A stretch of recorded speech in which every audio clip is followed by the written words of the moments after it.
Magandang hapon mga kasuso at kasama po natin ngayon si Denise Cornejo para sa kanyang live interview.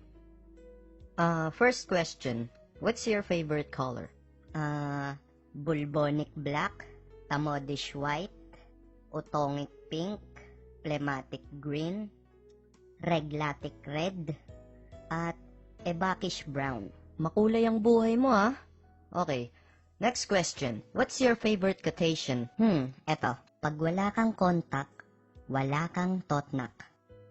Pwede ba makisali? Sure. Okay, sino ba paborito mong superhero? Si Gagamboy. Awkward. Ano ang mga paborito mong hobby? Minsan, pag naliligo ako, gamit ko bote ng Yakult. Minsan naman, pinaghihiwa-hiwalay ko yung ingredients ng 3-in-1. Minsan, pinag-aaralan ko yung lengguwahe ng mga lamok, tas tinotropa ko sila paggabi para di nila ako kinakagat. Tsaka minsan nagbabato-batopik ako sa salamin. Kaso minsan, tayo lang yung score namin Galing nung kalabang ko. Pag nagsisinungaling ka, hindi ba masakit sa lalamunan?